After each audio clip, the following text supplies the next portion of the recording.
All right, welcome back to the OlimoLeague Monthly Finals. Once again, we find ourselves in yet another game. It's map number 6 in this best of 7. And we'll see if he can tie it up and take us to the ace match. Spawning in the top right corner of the map, it's going to be the purple Protoss Trap. In the bottom left, as the red Terran, it's MarineKing. Trap started this series off so strong. Comes out of the gates running with a 2-0. Had this really cool game number 1. Had kind of cheesy games to follow it up. But MarineKing finally gets his macro game in, and he finally takes it on a map like Inferno Pools. It was really cool to watch. He is now 1 win away from locking down victory. There's $250 for first place and $150 for second.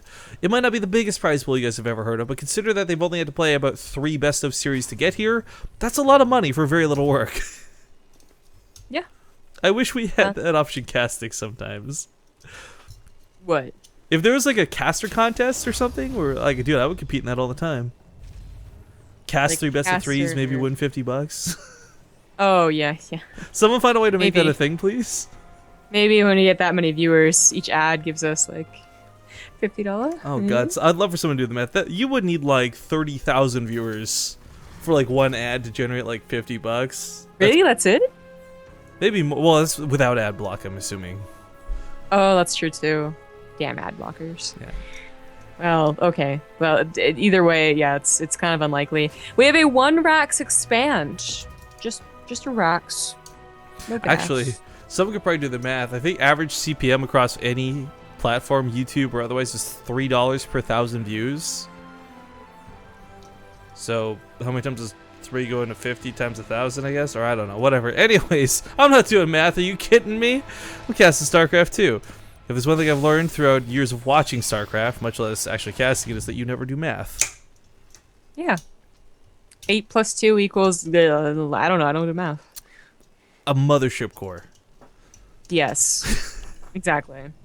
Okay, Trap actually has some really nice SimCity setup. It's good to shut down Reapers, but MarineKing, I guess he did go that Reaper that last game, but we don't really see too many Reapers out of him. Still, taking the caution to do this nonetheless. It's not a bad idea. I gotta tell you though, I kind of wish like being up in the series like this, we see MarineKing start doing something really weird, like a Hellion drop or something just really unexpected for Trap to deal with. But more likely than anything, we'll see him play a little bit greedy, get those upgrades going. I mean, that's kind of MarineKing's shtick, so to speak. Mm-hmm. I'm very surprised he opened up this 1 Rax though. Like, we see it more commonly in TVZ nowadays. Well, it's kind of, it's still the Reaper opener and the 14cc are still, I think, more prevalent. But anyways, but against Protoss, usually it's totally worth it to get the Reaper. Or you really go hard on the economy and go for the CC first. Like, the in-between just doesn't seem to ever happen versus Protoss. But it is the case, and it looks like Trap maybe expecting a couple less Marines with that Zealot. Well, I mean, he did just take shield damage, so it was kind of a risk, like maybe MarineKing plays greedy and's got nothing out. I mean, again, it is MarineKing. Yeah. In fact, it's MarineKing with a bunker. So we're going to have to get a hotkey check done after this game. Take some SCG gears to make sure that this is MarineKing playing his own account. Yeah, absolutely. This is going to be a lot of Marine production, maybe a little afraid of another Oracle attack. As he does even bother to put them in the main this time, as in Catalina, he totally... I spaced on doing it. I forgot to. Safe than sorry. It's not a bad choice. Small shout out to Crazy King. Just resubbed to the channel 3 months in a row. Combo, combo, combo. Militia Core coming out here is always a little dangerous for the Protoss player. Yeah, for the Protoss player. It's coming back now, I guess. I don't know what it was searching for. Like a proxy factory? Or... I don't know. Oh well. Of course, because there are so many different variations of the Marine push. I mean, you can. It seems like sometimes they're, it's usually paired up with +1 or water slow or, something like that. But sometimes it seems like just whenever they have a certain number of Marines, they'll go across the map. So it's a little dangerous. He's going back out there too. He's gonna apply some pressure. 2 gateways, Blink Stalker, Militia Core 2. Or 3 gateways total, rather. Well, with this many Marines out, I don't think MarineKing's in any real danger just yet. It's a timing on Stim. He's got the bunker up, of course. This is so there's just no way Trap does like an all-in, right? It's poke, it's pressure, No. get a pylon down, get some presence on the field, but like if he were to actually dedicate anything to this, it would just be a waste. He is dedicating to what he has, though, so it is a little surprising. The thing about this Blink Stalker attack is that you can dedicate to it. You know, if you see something that looks favorable, you can attack here. If it's not favorable, if they attack you first, something like that, well, you warp in back home. And you still go into the macro game. That's what's so nice about it. Oh, he actually abuses Overgrowth. We've seen this once before. Yeah, cool little blink from ledge to ledge. He'll get a couple SCVs in the turret and then blink out. The Marines are here to respond, but as you see, it's after cooldown's done. So really cool move out of Trap. But it's still harass. It's not exactly game-ending damage. No, never really intended to be. We have a Warp Prism on the way. Trap, you know, when I originally started out, I was expecting Warp Prism cool shenanigans because that's what made me like him. Instead, we had that really wonky game one. But this makes more sense. And then back into Colossus. But this pressure, it's not only adding a couple SCV kills and some, you know, health on the Marines and Marauders, it's telling Trap where the army is and how safe he can be back at home. Yeah. Actually, with his vision as perfectly spread as it is, like, yeah, there's no way for a medevac to get out of here without being scouted. Watchtower, Pylon, Stalker, and Pylon. I mean, this is the perfect curve for Trap. Yeah, it's very nice. But that's okay. MarineKing, I don't think, is that worried. There wasn't a medevac to drop with anyways until now. And now that he has this, he can just break out of the Blink Stalker attack. This will time out so nicely, though. He breaks out, Blink Stalkers run away, oh my god, run, just like they did, and then the Warp Prism goes in. It's looking a little bit similar to a game we had already seen once. We'll see just how badly MarineKing can deal damage to his opponent. This time around, Trap's going to have a couple of force fields and the actual Colossus out. MarineKing's checking towards that third, which gives Trap even more time. Meanwhile, while the drop does come in the main, there's really not a lot of production to deal with this. For Zealot's going to go to that mineral line. You pull SCVs away from Zealots. They're slow. It's how you do it. But a lot of the time, this attack happens while you're busy microing your Marines, while you're dancing on the other side of the field. You can't spend that 3 seconds to turn around and pull those SCVs. So usually this goes a lot worse, but still gets about 7 or 8 kills for it. Not too bad. Photon Overcharge is primed ahead of time. Extend Thermal Lens is not done yet, so the Marauders do have the range of this Colossus, but those forces are just a little too good, and MarineKing loses so much, he gets very little in return. Yeah. Those SCVs still dying is really hurting. It looks like he has finally cleared it up after losing 16 SCVs in total this game. That's pretty good for Trap. Trap adding on 2 more gateways, gonna bring up a total of 7. I don't know if we're gonna see an expansion. He stopped producing probes at 50.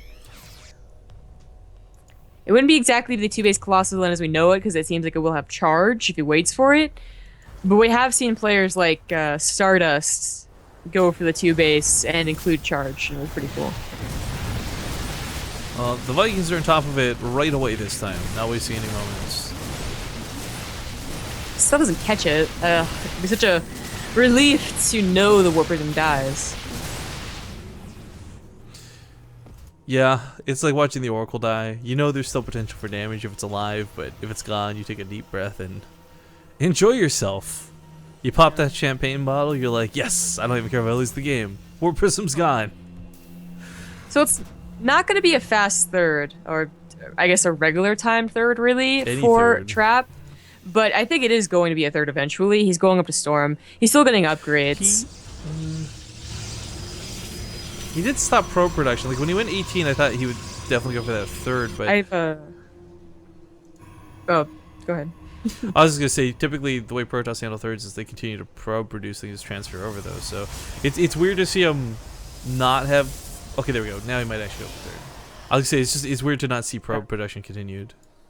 I think what I've seen recently from like studying is that they'll only start it when they know they can put it down. If they're never going to be able to put it down, and like Marines keep, picking off the probe, then they're not going to bother oversaturating quite yet. But Storm is on the way. Feedback's very helpful. No way MarineKing's really going to get the best drops possible, or at least hopefully not. Vikings sound really dumb when they attack. Yes, they do. It doesn't sound like a powerful shot. Like I love the I don't know if anyone watched Fury recently, but that sort of chain gun, like World War II type, like chink chink chink chink, like as you're firing, like that. I love hearing that. Like that'd be a cool effect for the Vikings, maybe, but Very specific. yeah. Anyway, sorry. Totally off topic. The Warp Prism is going to bide its time. It does fly over the Vikings, but they're on the ground, so it's kind of awkward. Third base is getting established for trap behind his MarineKing. Sees this with the Marine. He'll even get a probe kill. Not bad. Unnecessary blink. Gets the Marine in the most gruesome fashion. Well, not really. It's the Korea server. Because they force censor everything here. I don't get that either. Like, I understand a little bit about the cultural thing, but I don't know. Am I like slightly colorblind? Because that looked red to me still. No, when they die, it's straight up black, dog. Dude, But it's it red. might look a little red because he had red armor? It really looks really red to me. I have never noticed what you noticed, like the You very can't- like. You can't shocking- uncheck reduce I know. violence. I'm just saying, like it's not a very shocking black color because you always bring it up, and I'm like, oh yeah, I guess so. I guess I'm just so used to with like the ragdoll physics on high and like the graphics on ultra. I Like, guess I'm used so. to seeing like blood come out and arms go 10 feet in the air. Like, then we come to the Korea server, they just kind of fall over, like it turned black. That's true. That's true. All right, third base from MarineKing is coming up. This was actually, I was a little more worried about MarineKing's third than I was Trap's third, but with him actually establishing this, he might be able to get like that double star double star port production to deal with Vikings should he need them later. But as we can see, this composition has not forced out a lot of Vikings out of MarineKing, and rightfully so. There's not really that many Colossus to worry about. Yeah. In fact, are there even any in play? 3. Surprise trap. Oh, there he goes. Trap pulling some of the probes in the main will saturate the third. No need to go up to a full 65. Oh, 70 this flank probes. though, there's a big distraction down here to the south because MarineKing just goes and focuses down the Nexus to the north. Really nice moves. He may dedicate through this, tries to get these out alive. Maybe. He's still got a lot of army to fight with. He is on 2-2 for upgrades, but the storms are a little too much to handle. A little too dangerous for him. The Metamax, what are you doing? Why are you over there? That was super dangerous. And the Warp Prism went back into MarineKing's main. Oh, so he was on God. SCVs. This happened last time too. Like, every time MarineKing gets ahead, he falls behind at the same time. 16 SCVs dead does suck. And this isn't like he had 50 leading into this, like or afterwards, because he had so many leading into it. He's down to 38 now, barely. Yeah, 37 killed total.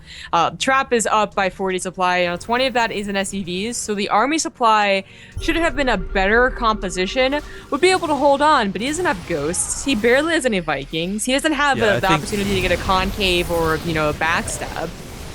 If he pulls the SCVs, maybe he holds this attack, but at what cost, right? Because it could be everything in the game. What was that with the SCVs? What the MarineKing? I was pulling the SCVs. What's wrong? He's just sacrificing them to the blood gods. He will try and focus down the Colossus, but there's too many storms behind this, I think, and that's pretty much what's going to seal the deal. He's got no income behind this. 4 SCVs alive, one of which is kind of AFK underneath the turret. Good game is called. We are going to get a game at number 7 as Trap ties up the series 3-3. And now MarineKing gets the last pick of the last map in this best of 7. We are, however,